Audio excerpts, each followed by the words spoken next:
Taarifa hii habari ni kwa udhamini wa kampuni ya kutuma na kupokea pesa Fizi One.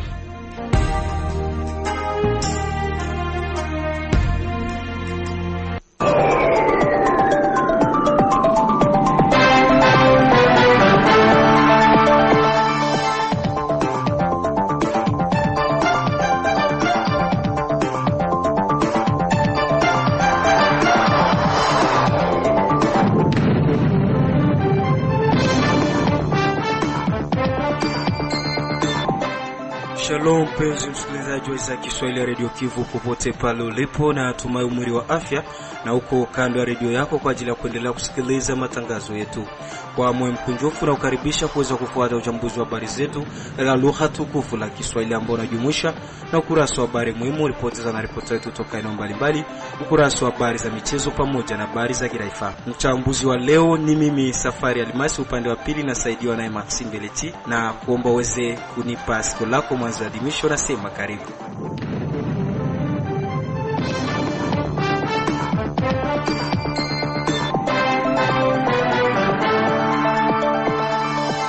Msikilizaji wangu, kama nilivyokujuza kuwa uchambuzi wetu wa habari unakubikwa na habari muhimu, ambako za leo namuona kijana Isaac Mulucha amekuandalia habari hizo. Karibu. Asante sana Safari Almasi Dilwe. Tunaanzia habari muhimu hapa katika mji wa Baraka ni kwamba ukaguzi wa vitambulisho halali kwa wanafunzi tayari umeanza kwenye shule mbalimbali za jimbo la kielimu Kivu Kusini ya pili. Ukaguzi huo unafanyika na kitengo husika cha Serni. Huko Bukavu ni watu 5 kufariki na wengine 3 kujeruhiwa vikali. Hayo ndio matokeo ya mmomonyoko wa ardhi uliotokana na mvua kali iliyonyesha katika mji wa Bukavu usiku wa Ijumaa kuamkia Jumamosi ya tarehe 4 Oktoba 2025. Na huko Mwenga watu 2 wamefariki pamoja na bidhaa mbalimbali kuharibika. Hayo ndio matokeo ya ajali ya gari moja ya kibiashara iliyopinduka kwenye barabara namba 2 ya taifa eneo kati ya Mwenga na Kamituga siku ya 6 ya wiki tunayo jimboni Kivu ya Kusini. Hayo na mengine mengi yanatengeneza uchambuzi wetu huu habari, na kuacha uingie kwa kina. Asante zake Mulucha Shibevi. Sasa tuanze uchambuzi wetu wa habari tukianzia na paka katika mji wa Baraka. Kuwajuza raia wa Baraka ujumbe ulioletwa na msafara wa mawaziri toka Kinshasa pamoja na kuwafunza uzalendo ni nini ni mojawapo wa malengo ya mjadala unaandaliwa na vuguvugu la MCLA ndani ya chumba cha mikutano cha vijana mjini Baraka Jumapili hii ya tariki 5 Oktoba 2025. Akizungumza na redio yako Bwana Alphonse Mfariji Nestor, mratibu wa vuguvugu MCLA mchini DRC, amesema kuwa ni vema kila raia wa Baraka kuwasili kwenye mjadala huo ambao una manufaa mengi, hasa kujua nini maana ya uzalendo. Ndio nikumbusha kwamba hapa Baraka tunakuwa na antenne ambayo inashimamiwa na Kordo Bitingini Tumaini, na ni wao ndio wanatuma tumekuja. Ni kutokana na hali ya usalama mdogo ambayo tunapitia nchini mwetu DRC huko mashariki. Ndio kwa maana tulisema ya kwamba hatuwezi tukaikala kimya. Ingekuwa heri kuonesha ya kwamba kwa sasa tunakuwa na tegemezi moja, ni uzalendo. Inabidi watu wajue uzalendo ni nini. Ndio kwa maana coordination ya hapa Baraka ya MCLA inaalika raia yote ya Baraka kufika kwenye salle polyvalente ya jeunesse juu ya kuja kusikia mazungumzo ambayo tunakuwa nayo yanahusu juu ya teme ambayo nasema kama uzalendo ndio njia pekee ambayo inaweza leta usalama wa kudumu ndani ya nchi yetu. Na nikumbushe watu wanaosikiliza kama uzalendo haiko tu kuchukua silaha, ndio ni uzalendo, mezosi kuchangia juu ya mabadiliko ya nchi, kuchangia juu ya usalama wa nchi, nao pia ni uzalendo. Mama, baba, kijana unakuwa na wajibu wa kufanya juu tapata usalama wa mwingine. Fika tusikie mazungumzo, tusikie pamoja, na hiyo ni lengo kabambi ya kuitisha watu. Na ya pili, raia ya Baraka iliwezaka shimama kufanya maandamano hapa juu ya kufukuza General Gasita. Na wakati rais alisikia malalamiko ya raia ya Baraka, alitumana delegation kubwa kuja Uvira, na wakati delegation ilikuwa tuliresire ule mtu kwenda kwa sababu raia ya Baraka imejibiwa ku malalamiko yake. Na ndio kwa maana tulisema kwamba ni kwetu tena occasion kupatia report MCLA hapa Baraka, itapatia report raia ya Baraka nini ile wakuu viongozi wale wa ministre kukiwemo hata Floribert Anzuluni walikuja kufanya Uvira. Tunaita raia yote kufika pale kusali polyvalente ya jeunesse na 14h kusikia mazungumzo ambayo tutaongea, ambayo inahusu mambo mawili, hiyo sujet ya kwanza ambayo tulisema, na kutoa report kurestitiwe, kuambia raia mlifanyaka mgomo hapa kwetu Baraka, nini ambayo ilitokea kutokana na mgomo ambao mlikuwa mnasema kumkataa Gasita. Ni sisi sasa kuwapatia report. Tukiwa tu katika mji wa Baraka ni kwamba ukaguzi wa vitambulisho halali kwa wanafunzi tayari umeanzishwa kwenye shule mbalimbali za jimbo la kielimu la Kivu Kusini ya pili. Ukaguzi huo unafanyika na kitengo sika cha Serni, ndivyo amehakikisha mkuu kiongozi wa kirengo hicho.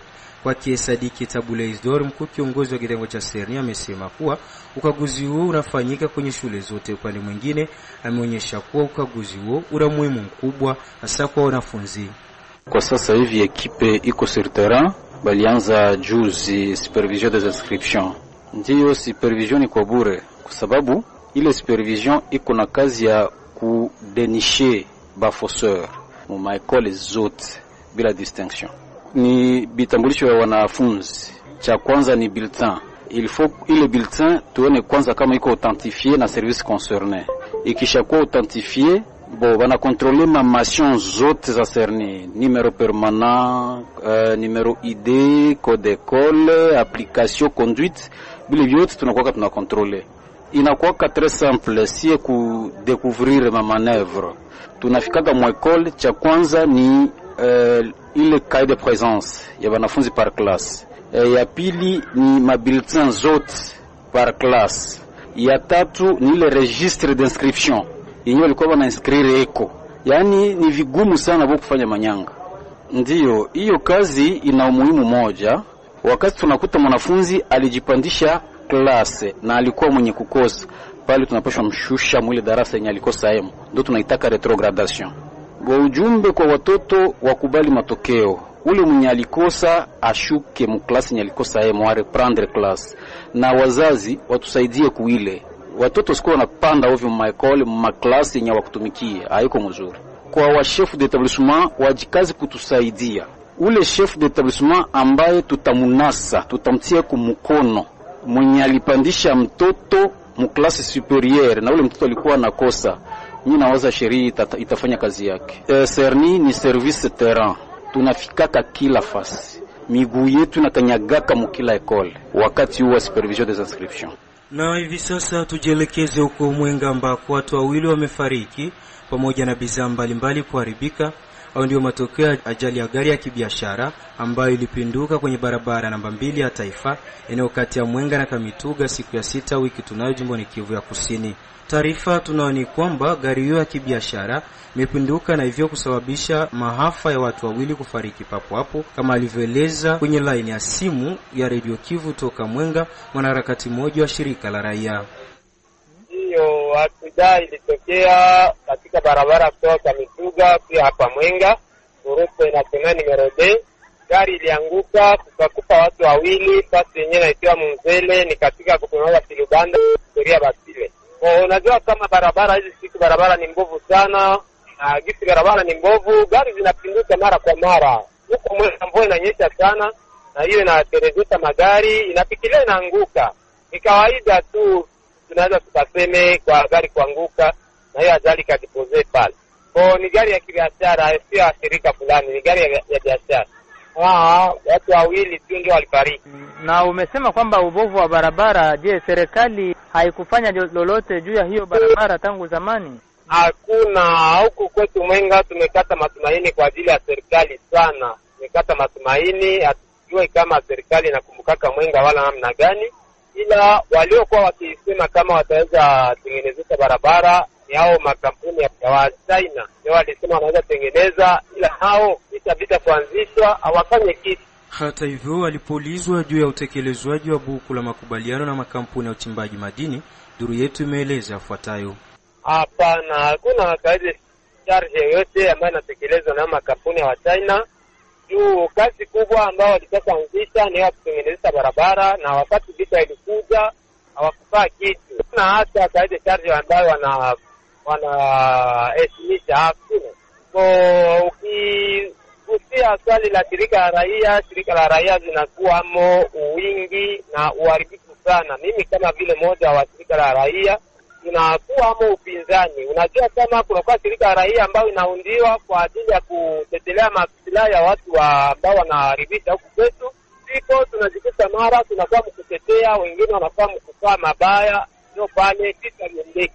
Ujumbe kubwa kwanza ni serikali ijikaze kwanza isi usalama. Kwani bila usalama hakuna namna barabara itengenezeshewe. Naweza kutengeneza barabara haiwezi pita maeneo yenye kwa waasi na wairuhusu hii ikatumike maeneo yenye kwa serikali huko kwetu. Kwani tunadepende na barabara toka Bukavu. Hiyo ni shida sana. Wakitilia usalama na kisha tengeneze barabara za huko kwetu.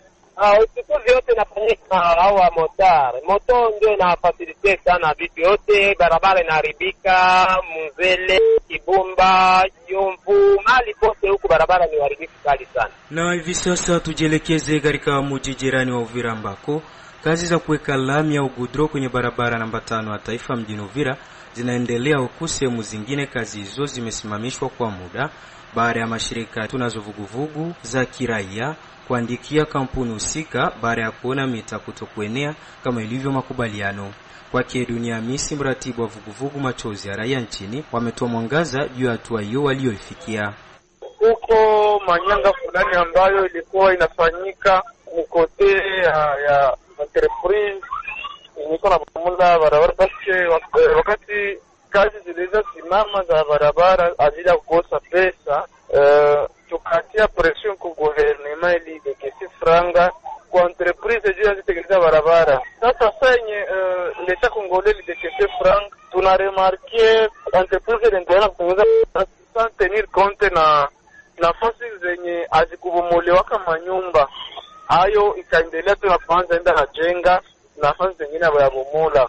Par exemple côté monument, tu remarquer côté monument abayabomola manyumba zilikuwa barabara na olie tena baangalie jinsi wanaweza watu kubomola abo wanaenda bomola ile ma espace vert ile espace vert kwa monument wanabomola nafasi zingine na baadhi wanaingia mu ile njia ya boulevard ya mairie olie kuna bomola manyumba za watu. Tukasema no, hizi ndio vile tukaandika maletre na tukafer stope hiyo makazi ya barabara mpaka watu tena wanataka kumula manyumba. Kazi za kutengeneza barabara zinaendelea, lakini kuko nafasi fulani ambako sisi kama raia tumesema wasimamishe, sababu tuliona hakuna makriteri zinaonyesha barabara kuendelea. Basi kufasi zimoja, basi barabara ni ya 30 metri, kuko fasi zingine kwenye ingali 10 metri tu ndio ingali kwa kosa nyingine 20 metri ama 5 ama 7 metri. Kwa sababu tukasema no, kwa zenye hakuna difficulty wanaweza endelea na kutengeneza, na hapa kwanza kumonima nafasi zingine basi tunamishi kwanza gouvernement immobiliser population juu kwa tena bomola manyumba juu tupate barabara yenye imetajika kupata Uvira. Kazi hazo zinaendelea nafasi zimoja huko fasi ambazo tumesema no, hapa mwache kwanza msitengeneze, wanenepeshe kwanza hapa ndio tutakuja endelea vile na vile. Bwana mtangazaji, pamoja nayo alipoulizwa juu ya hatua hiyo haitorudisha kazi hizo nyuma, Dunia Hamisi amerejea mara tena kwenye laini ya simu Radio Kivu toka Uvira. Sasa zitabaki na tutakuwa ba perdant parce que ni kosa yenye leta Congolais iliweza ikonsome na ça leta una consommer ile erreur inakuwa obligé corriger ile erreur yenye consommer, na tulishukuru parce que isha kuta kama ilikuwa isha consommer erreur d'ici là bana tanza tena kumola zile fasi zenye hazikuwa zinaeneza makritera ili kufikia kwenye hiyo hatua ya kubomoa. Je, haitolomba tena kuingia kwenye processus ya negotiation na wale wamiliki wa hizo nyumba ambazo labda zinahitajika kubomoa? No, haitakuwa negotiation, itakuwa sensibilisation parce que ni activité ilikuwa deja tulishaka ilanse na watu wamoya aliwezaka bomola manyumba zao, mais hata yenye financement ilisha kubarabara huko beja bakumola manyumba zao ndio kusema lazima barabara itaendelea. Wale watu ndio wenye wanaanza tena kutukoroga. Sasa wenye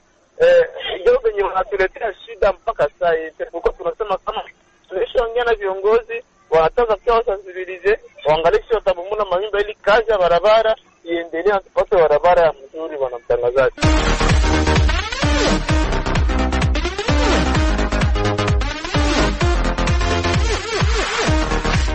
Msikilizaji wangu, tayari umesikia kipenga. Ni muda mzuri wa kuweza kufuata habari za michezo, ambako namkaribisha Omar Makelelo Zil ambaye anavalia namba 14 yake Victor Kyokeres. Naam, barabara kabisa mwenzangu Safari Masidilwe. Leo katika habari za michezo kama kawaida, mgongoni navalia namba 14 yake mchezaji wa klabu ya Arsenal Gunners ambaye ni Victor Kyokeres. Katika habari za michezo tuanzie na habari za hapa katika mji wa Baraka. Ni kwamba kocha wa muungano wa wachezaji wote Evariste Mwevi katika mji wa Baraka kisha kutandikwa mabao 3-0 dhidi ya vijana wa Academy Michel, hatimaye kocha huyo ameonyesha sababu za wao kupoteza mtanange huyo, huku akiahidi kuwa mtanange utakaofuata dhidi ya Ose Masanze ataweza kupata ushindi. Tusikilize kocha Evariste Mwevi akizungumza yafuatayo. Maandalizi yalikuwa na muda mfupi na kundi tulikuwa nayo haikuridhisha sana kwa mchezo huu. Nafikiri muda utakuwa mzuri wa kuandaa, na nitaandaa kikosi kizuri tofauti na cha leo na wategemee matokeo mazuri. Ningewaomba waje waone mechi hiyo, kwani wana muda mwingi sana hawakuwa wana mamachi hapa, na inaweza kuwa vizuri tena tuwapatie hamu na shauku ya kuendelea kuona michezo hapa Baraka. Aidha, upande mwingine kocha huyo kongwe wa mji wa Baraka na tarafa la Fizi Evariste Mwevi ameshukuru viongozi wa soka tarafani Fizi na mji wa Baraka kisha kumondolea adhabu ya mwaka mzima kutokujihusisha na mambo ya soka ya hapa katika mji wa Baraka na tarafa la Fizi na hata pia jimbo zima la Kivu ya Kusini. Kocha Evariste Mwevi hakuficha furaha yake kisha kuondolewa adhabu hiyo. Hatua hiyo imeniridhisha na nilifurahi, kwa nilikuwa na muda mwingi sana sihusiki na mambo ya soka, na hata tena nimerudilia fani yangu ya ukochi. Nimeshukuru kwa hiyo. Muda wa suspension yangu ulikuwa ushapita, lakini walikuwa hawajafikiria, na sasa muda ulifika wafikirie, na nilirizika sana kwa kutoa suspension, kuleve suspension yangu.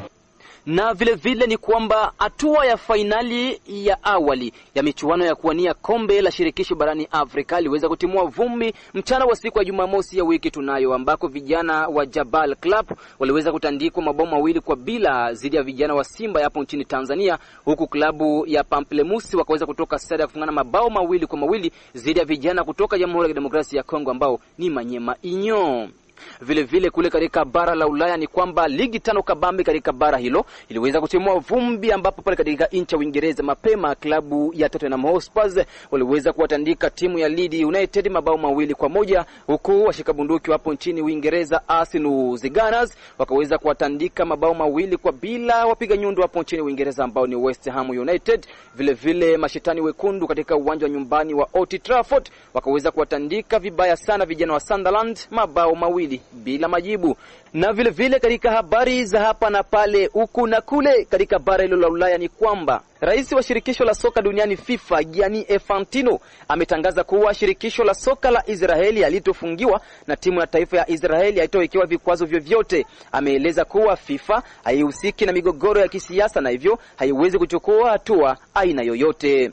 Hata hivyo, kauli hiyo ya Gianni Infantino imeibua ukosoaji mkubwa kutoka kwa wanaharakati wa haki za binadamu, wakidai kuwa msimamo huu wa shirikisho la soka duniani FIFA hauna sawa, kwani hadi sasa nchi ya Urusi bado iko chini ya adhabu ya kufungiwa kwa sababu zinazofanana na hizo. Wanaharakati hao kutetea haki za binadamu wamewataka shirikisho la soka duniani FIFA iwe na msimamo wa haki kwa mataifa yote. Na Teresa Taratibu kuna kopeluzi za redio ya kijamii Kivu.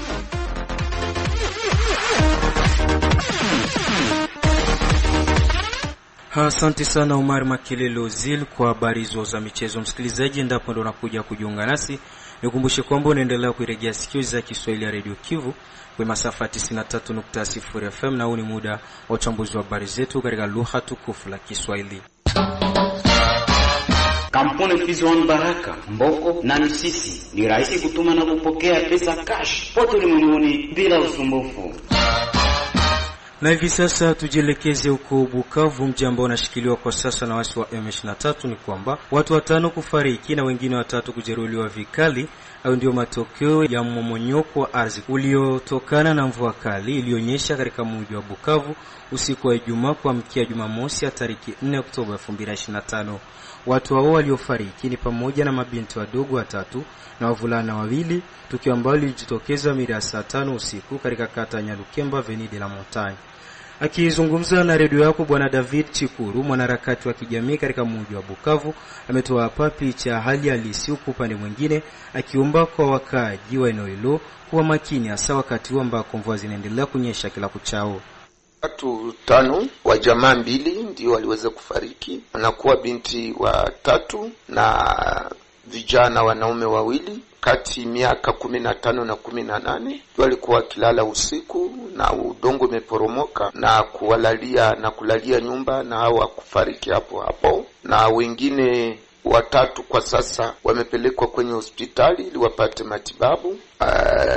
Huzuni hii imejitokeza usiku ya 5 kuamkia leo, siku ya posho, majira za saa 5 za usiku kwenye kata Nyalukemba Avenue de la Montagne, fasi tunaita Kanga. Ni kusema ya kwamba ni mvua kali ambazo zilinyesha hapa mjini Bukavu na ambazo naendelea kunyesha, ambazo zimeleta maafa hayo, na viongozi yani burgomestre wa Ibanda na viongozi wa tabaka za chini fika hapo na kujionea maafa hayo ya mvua. Na ndipo kama wateteaji wa haki za binadamu kwa tunaomba wakaaji kuangalia namna gani wakati wanajenga, kujua fasi gani ya kujenga, na ujue mji wa Bukavu haina fasi tena fasi ya kupanda miti, ni fasi kumekuwa manyumba, tunakuwa fasi nyingi kunakuwa miporomoko za udongo, na kwa sasa hatari inakuwa kabisa zaidi wakati hizi za mvua. Tunaomba viongozi kusaidia kwa kutoruhusu watu kujenga mahali ambako kunaweza kutokea hatari na vifo vya watu. Na tukijielekeza katika mkoa wa Kivu ya Kaskazini, Kiwanja, ni kwamba wakulima wa eneo la Kiwanja jimboni Kivu ya Kaskazini wanaomba kwa serikali na mashirika ya kiutu kuajia na msaada wa vyakula na vitendea kazi vya mashamba. Hivyo ni kutokana na mvua kali zinazonyesha mara kwa mara katika maeneo hayo na kusababisha uharibifu wa mashamba. Wakizungumza na redio yako, raia wamesema kuwa kwa sasa wana tena mashamba kwa kuwa shamba zote zimeharibiwa na mvua. Hivyo ni vyema serikali kuwafikiria kwa kuwa wana nyuma umbele. Vula ilinyesha mapande ya sezere hivi. Vula ilinyesha ya mingi sana. Na ile feo vula kunyesha ya mingi iliharibisha sana. Maharagi ilikwisha kwa maua yote kule. Na mamihindi zilikwisha kuwa. Mevula isha katakata vyote, maana hakuna tena vya kusema. Kule ni kwenda lima tena, mwenye iko na nguvu auze tena mbegu aende panda. Vula imesababisha sana tena sana. Maana shamba zishabakia wazi. Hakuna cha kufanya. Hakuna hata kitu hata kidogo. Yote vishaharibika. Maana hapa hakuna kia kufaa, maana kama ni kulima tutongeza lima vupi. Tangu nianze limia siaonaka, antuka siaonaka mvula ya kunyesha vile, maana inakuwa ya kwanza ndipo nianze limia. Basi hatujui kama tutafanya nini, hatujui kama tutaishi namna gani. Kama ni mapenzi ya Mungu, basi Mungu ndiye atajua cha kufanya. Maharagi imeharibika na mihindi imeharibika, sasa hatujue kama mihindi, sababu mihindi iko sawa vile matete. Kama itarekipere, basi Mungu ndiye anajua. Na tukiwa tu katika mkoa wa Kivu ya Kaskazini huko Butembo, ni kwamba baraza la tamaduni la kabila la Nande mjini Butembo jimboni Kivu ya Kaskazini limelaani vikali mauaji ya kupindikiwa yanayofanywa dhidi ya watu wa kabila hilo. Zangos Moviswa Kapuni na mwanaripota wetu wa huko Butembo umetuandalia ripoti ifuatayo. Katika kijitangazo kilichosomwa na viongozi wa tabaka la Wanande Yira, Kasereka Vaikehia na Yevete Luhicho na kusomwa na katibu mkuu Muhamba Maxime, tabaka la Wanande la shutumu vikali mauaji ya siku nenda siku rudi ya watoto wa tabaka hii katika jimbo la Ituri. Wahanga walikuwa wakitoka Butembo kuelekea Mongwalo katika wilaya Jugu kwa kazi za biashara, ambapo barabarani walianguka katika mikono ya waasi. Wahanga hawa ni Mumbere Wira, Muhindo Matumo Sage, Kabunga Germain, Muhindo Muhingirwa, Kambale Kabukole Celeste na Kambale Mubati Germain.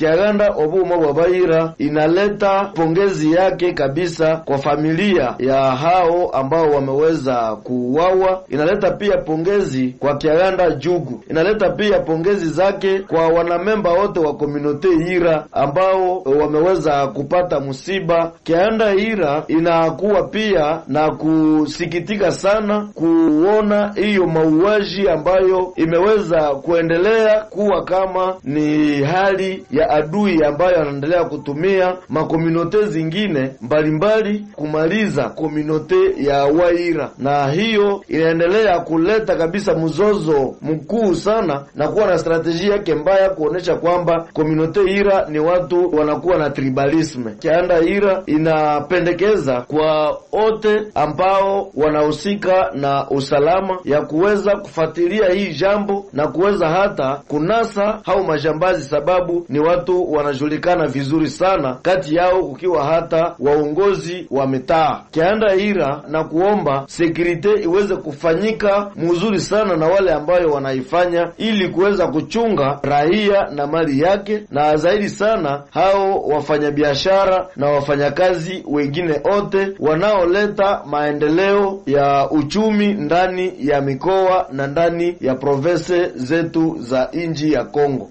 Ni kwa hiyo tabaka la Wanande Yira laomba viongozi wa serikali, viongozi wa kiaskari na viongozi wa usikao na haki kutoka jimbo la Ituri ili kufanya utafiti wa ndani katika malengo ya kuwatambua wauaji na ili wahukumiwe kulingana na sheria.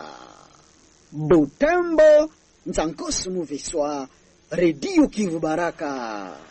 Tukamilishe uchambuzi wa habari zetu na habari za Giraifa ambako MONUSCO imelaani vikali mauaji yanaendelea kushamiri vikali katika jimbo la Ituri, eneo la mashariki mwa Jamhuri ya Kidemokrasia ya Kongo, na kupelekea vitendo vya unyanyasaji kuongezeka kwa kiasi kikubwa. Mengi zaidi namkaribisha mwenzangu Zaku Mulucha Shibe. Ndiyo safari ya Limasi, misheni ya muungano wa Umoja wa Mataifa kwa ajili ya udhibiti wa amani Jamhuri ya Kidemokrasia ya Kongo MONUSCO inalaani vikali unyanyasaji uliotokea Oktoba 2 katika tarafa ya Jugu jimboni Ituri. Kulingana na taarifa yake kwa waandishi wa habari iliyochapishwa mnamo Oktoba 3, mapigano hayo yalisababisha kifo cha watu zaidi ya 13, mkiwemo wahamiaji wa ndani na wanachama 7 wa vikundi vyenye silaha. Hasara hizi katika maisha ya binadamu zinasababishwa na mzozo kati ya Kodeko na kikundi cha silaha Zaire huko Maze, kilomita 15 kusini mashariki mwa tarafa la Jugu. Usiku wa Oktoba 2 kuamkia Oktoba 3, MONUSCO inakumbusha kuhusu milio ya risasi iliyopigwa na watu wenye silaha wasiojulikana. Pia waliripotiwa huko Gina, eneo lililopo kwenye umbali wa kilomita 30 kaskazini mashariki mwa Bunia, na kusababisha raia wengi kuyakimbia makazi yao, ambako idadi ilifikia watu 2500 na kukimbilia kwenye kambi ya MONUSCO, ambako walipata nafasi ya kuishi pembeni na askari wa MONUSCO wanaofanya doria eneo hilo ili kudumisha ulinzi. MONUSCO inaeleza masikitiko yake dhidi ya vitendo hivi vya unyanyasaji ambavyo vinaweza kuunda ukiukwaji mkubwa wa sheria za kimataifa na za kibinadamu. MONUSCO pia inatoa pole kwa familia za raia waliouawa katika mapigano na inathibitisha mshikamano wake kamili kwa raia walioathirika. Inatoa wito kwa viongozi wa Kongo kufanya uchunguzi usiopendelea na kuwapelekea wahusika wa uhalifu mbele ya haki. MONUSCO imeimarisha uwepo wake katika maeneo nyeti ya Ituri. Pia imeongeza doria zake, vile inaratibu mipango yake kwa kushirikiana karibu na vikosi vya jeshi la Jamhuri ya Kidemokrasia ya Kongo ili kuwalinda raia, alisema Vivian Van de Per, mwakilishi makamu wa katibu mkuu wa Umoja wa Mataifa nchini DRC, na pia anayesimamia ulinzi na shughuli na ambaye ni mkuu kwa muda wa MONUSCO. MONUSCO kwa mara nyingine inahimiza vikundi vyote vyenye silaha kuheshimu kwa dhati ahadi zilizotolewa ndani ya mfumo wa makubaliano ya amani ya Arusha ili kukomesha uhasama dhidi ya idadi ya watu na kuwa sehemu ya nguvu ya amani ya kudumu. Ujumbe huo unalaani kuwekwa kwa jeshi kando na kazi za wakimbizi wa ndani na unakazia kujitolea kwake pamoja na viongozi wa Kongo na jamii za mahali ili kuzuia mashambulio mapya, kulinda idadi ya watu walio hatarini zaidi na kuchangia kupunguzwa kwa mvutano na utulivu wa maeneo yaliyoathiriwa na vurugu za silaha. Ni kushukuru sana Isaac Mulucha Shibe kwa ripoti yako. Msikilizaji, bila shaka ni hapo ndipo tumefika mwisho wa uchambuzi wa habari zetu siku ya leo. Shukrani kwa wale ambao tutegea sikio mwanzo hadi mwisho wa uchambuzi wa habari, na shukuru vile vile Joe kuzima la wariri wa habari wa Radio Kivu walio kamilisha kwa ajili ya waandaji wa uchambuzi wa habari, na shukuru bani wangu Merci Mbelichia. Leo kuletea uchambuzi wa habari si mwingine mimi Safari Almas, sina ziada na kuaga nikisema bye bye.